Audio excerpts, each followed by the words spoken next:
ধরো না এদিকে নিও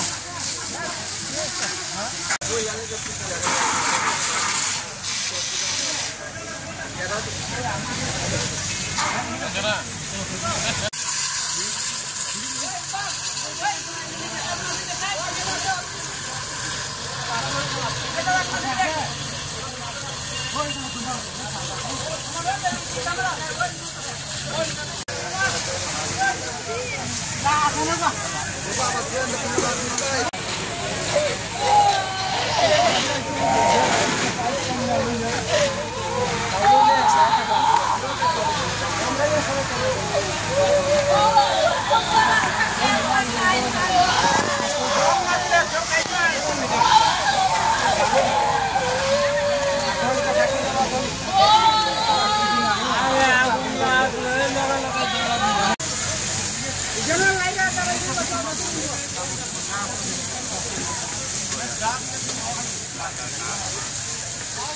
তো খবর পেয়ে আসলেন যে ওইখানে আগুন লেগেছে, এটা কি বলবেন এই বিষয়ে? আমাদের উপরে অবশ্যই ফোন আসছে সমুদ্র পথে একটা বাড়িতে আগুন লাগছে, ঘর প্লাস ধানের ফলাতে।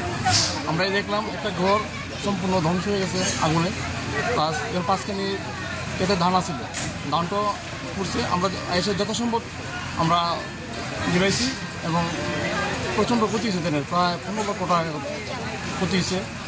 ক্যাশ আসছিল 2 লাখ টাকা এবং ঘরের সমস্ত ডকুমেন্ট আছিল, কাগজপত্র স্বর্ণালঙ্কার আছিল। আমরা পরবর্তী টাইগারি আইসি আমরা আপনার চেষ্টা করে আগুন নেমেছি। সব মিলে প্রায় ক্ষতিগ্রস্ত হয়েছে 15 লক্ষ টাকার। মালিকে তো 15 লক্ষ টাকা ক্ষতি হয়েছে, প্লাস তাদের ডকুমেন্ট আছে, কাগজপত্র সব আছে। ঠিক আছে, কি জায়গায়? হ্যাঁ, এটা কি আগুন যে লেগেছে ওনার নাম কি? অজিত শুক্লবৈদ্য। কোন জায়গায় এটা? সমতল মধ্যে। তো আগুনটা কি করে লাগলো, একটা আইডিয়া আপনাদের? কারেন্টের সার্ভিস থেকে এছাড়া তার কিছু দেখি না, বাড়িতে তো কেউ নাই। কয়টা ঘর পড়লো? বিল্ডিং 5 টাকা জায়গা। আচ্ছা, কেমন ক্ষয়ক্ষতির পরিমাণ হবে? প্রচুর, যেমন হিসাব করে পাওয়ার মতন না। ঘরের সঙ্গে যা ধান ছিল তাদের খেতে সব পড়েছে না? কি হয়েছে ঘটনাটা?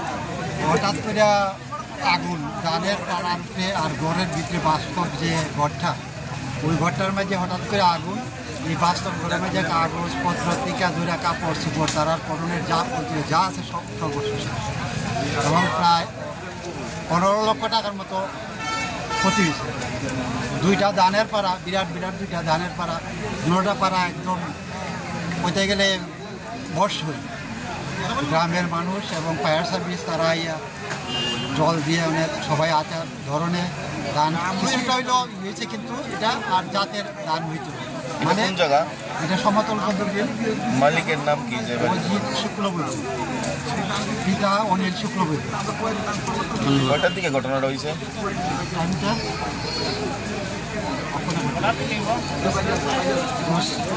10টা 10:10 এরকম,